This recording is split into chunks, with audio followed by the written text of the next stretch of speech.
اقبال کہہ کر بلایا کرتے تھے، پکارا کرتے تھے۔ آئیے ہم تعارف کرواتے ہیں امام اعظم قائد اعظم محمد الرسول اللہ صلی اللہ علیہ وسلم کا، تاکہ فرقہ پرستی کا یہ بت، امام اور پیر پرستی کا یہ بت پاش پاش ہو جائے، اور امت پھر ایک ایسے نام پہ اکٹھی ہو جائے کہ ڈاکو، رہزن، ظالم، چور، مکے کے اجڑ، گنوار، قاتل، جب وہ اس دامن میں آ کر چھپے تھے ان کی پچھلی ساری زندگی تبدیل ہو گئی تھی، وہ قوم کے رہبر بن گئے تھے۔ اہل مکہ جو بیٹیوں کو دفن کر دیا کرتے تھے، اہل مکہ جن کی جنگوں کے اوپر ایک لمبی فہرست ہوا کرتی تھی، اہل مکہ جو ذلت کی دلدل میں گرے ہوئے تھے، اس نے جب امام اعظم امام کائنات محمد الرسول اللہ صلی اللہ علیہ وسلم کے دامن سے اپنے آپ کو جوڑا، پھر یہ وہ اہل مکہ بنے جنہوں نے ایران کو فتح کیا، جنہوں نے ہندوستان تک اپنی فوجوں کو پہنچایا، پوری دنیا کے اوپر اسلام کا جھنڈا لہرایا۔ آئیے اس کا تعارف حاصل کرتے ہیں، آئیے اس کی شان سنتے ہیں۔ صحیح مسلم میں ہے ہمارے امام کا نام، جس کی طرف ہم بلا رہے ہیں، جس کی دعوت ہم دے رہے ہیں، جس کی اتباع کا آوازہ ہمارے سٹیج سے بلند ہوتا ہے، جس کے بارے میں ہم کہتے ہیں لوگو اپنے اپنے اماموں کے نام پہ فرقے بنانے والوں، پیروں کے نام پہ گروہ بندی کرنے والوں، جن کی طرف تم بلا رہے ہو وہ غلط بھی کہہ سکتے ہیں، سچ بھی کہہ سکتے ہیں، اور جن کی طرف ہم بلاتے ہیں اس کی زبان جب بھی ہلتی ہے وہ سچ بولتی ہے، جھوٹ وہاں سے ادا نہیں ہوتا۔ صحیح مسلم میں ہے امام الانبیاء علیہ السلام فرماتے ہیں انا محمد وانا احمد وانا الماحی، میرا نام محمد ہے، میرا نام احمد ہے، میرا نام ماحی ہے، میرا نام حاشر ہے، میرا نام عاقب ہے۔ یہ امام الانبیاء علیہ السلام کے پیارے پیارے نام ہیں۔ صحیح مسلم میں ہے ابو موسیٰ رضی اللہ عنہ وارضاہ سے روایت ہے، امام الانبیاء نے اپنے کئی نام بیان فرمائے اور فرمایا میں نبی التوبہ بھی ہوں، نبی الرحمہ بھی ہوں۔ میرے ہاتھ پر لوگ آ کر توبہ کرتے ہیں، میرے ہاتھ پر لوگ آ کر توبہ کرتے ہیں، اللہ ان کے گناہوں کو معاف کر دیتا ہے، اور جو شریعت میرے نبی لے کر آئے وہ شریعت پوری کی پوری رحمتوں سے بھری ہوئی ہے۔ ایک صحابی آئے تھے امام الانبیاء کے پاس، آ کر کہا تھا اللہ کے نبی گناہ کر بیٹھا ہوں۔ آپ نے نماز پڑھائی، اس صحابی نے آپ کے پیچھے نماز پڑھی، نماز کے بعد کھڑے ہو کر پھر اپنی آواز کو دہرایا۔ امام الانبیاء نے سوال کیا کیا تو نے میرے پیچھے نماز نہیں پڑھی؟ کہا اللہ کے نبی پڑھی ہے۔ کہا اس نماز پڑھنے سے اللہ نے تیرے گناہ کو معاف کر دیا ہے۔ نبی التوبہ، نبی الرحمہ علیہ السلام، میرے نبی علیہ السلام کے پیارے پیارے نام، ان ناموں میں بشیر بھی آپ کا نام، نذیر بھی آپ کا نام۔ قرآن حکیم بیان فرماتا ہے وَمَا أَرْسَلْنَاكَ إِلَّا كَافَةً لِلنَّاسِ بَشِيرًا وَنَذِيرًا، اے نبی ہم نے آپ کو تمام لوگوں کے لیے بھیجا۔ امام الانبیاء کے قدموں پہ میرے ماں باپ قربان ہو جائیں۔ کسی کا پیر، کسی کا شیخ، کسی کا امام، کسی کا حضرت، کسی کا مرشد یہ دعویٰ نہیں کر سکتا کہ جو ہمارے سلسلے میں نہیں آئے گا وہ جنت میں نہیں جا سکتا، جو قادری نہیں بنے گا، رضوی نہیں بنے گا، نوری نہیں بنے گا، سہروردی نہیں بنے گا، فلاں فرقے میں نہیں آئے گا، ہمارے پیر اور امام کی بیعت نہیں کرے گا، وہ جنت میں نہیں جا سکتا۔ ہمارا امام پوری دنیا کے لیے آیا، ہم اپنے امام کا تعارف کرواتے ہیں، ہم اپنے نبی کا تعارف کرواتے ہیں، اور ہم کیا تعارف کروائیں گے؟ عرش والے نے خود ہمیں بتایا ہے، قرآن حکیم کی آیات آوازیں دے رہی ہے وَمَا أَرْسَلْنَاكَ إِلَّا كَافَةً لِلنَّاسِ، اے محمد علیہ السلام آپ ایک قوم کے لیے نہیں آئے، آپ ایک ملک کے لیے نہیں آئے، آپ ایک بستی کے لیے نہیں آئے، آپ پورے جہانوں کے انسانوں کے لیے، کائنات کے سارے انسانوں کے لیے آئے ہیں۔ بشیرا ونذیرا، ان کو خوشخبری دیتے ہیں، ان کو جہنم سے ڈراتے ہیں۔ یہ شان کائنات میں اور کسی کو نہیں ملی، یہ مقام کائنات میں اور کسی کا نہیں ہے۔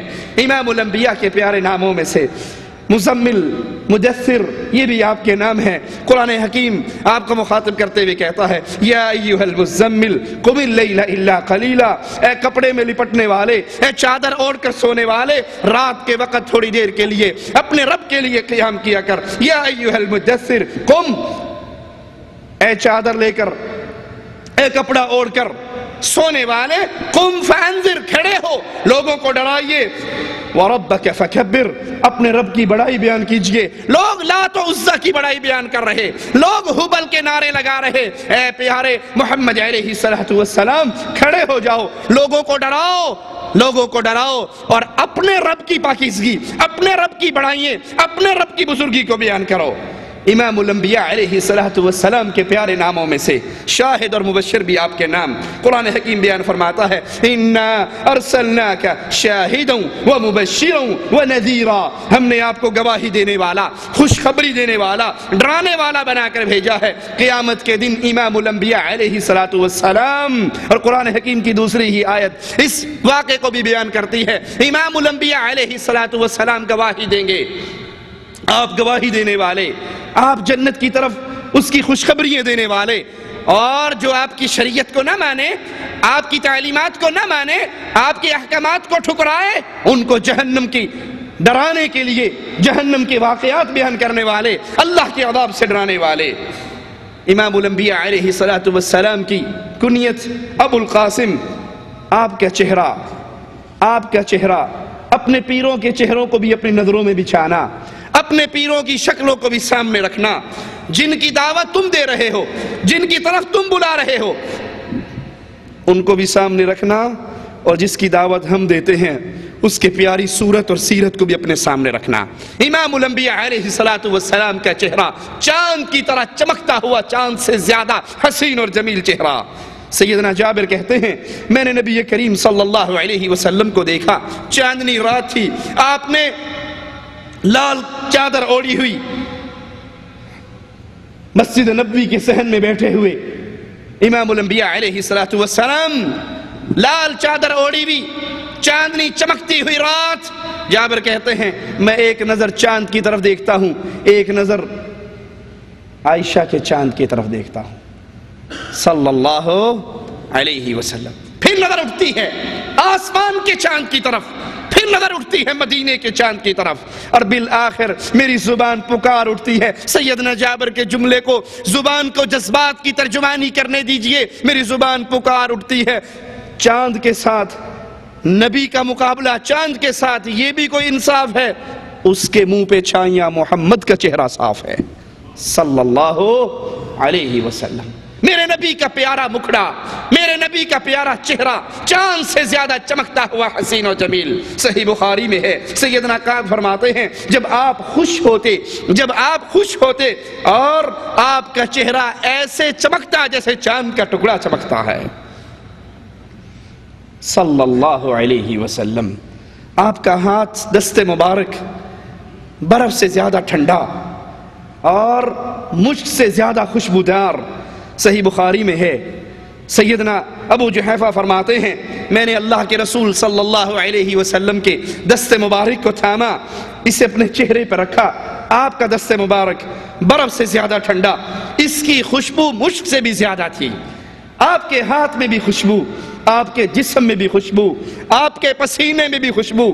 ملنگوں کی طرف بلانے والوں، پیر نوری بوری سرکار کی طرف بلانے والوں، لسوڑی شاہ کی طرف بلانے والوں، درباروں پہ بیٹھے ہوئے بنگ گھوٹنے والوں کی طرف بلانے والوں، ان کو تو 15 دن کیا 15 مہینے گزر جاتے ہیں، نہانا نصیب نہیں ہوتا۔ وہ کہتے ہیں معرفت کی باتیں ہیں، آپ کو سمجھ نہیں آئے گی، یہ جو میں نے تصوف کی گدڑی پہنی ہوئی ہے، پیر صاحب نے منع کیا نہانا بھی نہیں ہے، کپڑے بھی نہیں بدلنے۔ اس غربت کے اندر، اس گدڑی کے اندر وہ کرامات ہیں جس کی آپ کو اس کی سمجھ نہیں آ سکتی۔ ارے جس کی طرف ہم بلاتے ہیں، ان کے ہاتھ کی خوشبو، کائنات کی ساری خوشبوئیں ایک طرف، محمد کے دست مبارک کی خوشبو ایک طرف، کائنات کی ساری خوشبوئیں مل کر پیارے حبیب کی ہاتھ کی خوشبو کے برابر نہیں ہو سکتی۔ کس کی طرف لوگوں کو بلا رہے ہو؟ کیوں لوگوں کو فرقوں میں بانٹ رکھا ہے؟ کیوں لوگوں کو شخصیات کے پیچھے چلاتے ہو؟ ارے کوئی ایسی شخصیت ہے جس کا مقابلہ امام الانبیاء علیہ السلام سے ہو؟ آپ صلی اللہ علیہ وسلم کی ہتھیلی ریشم سے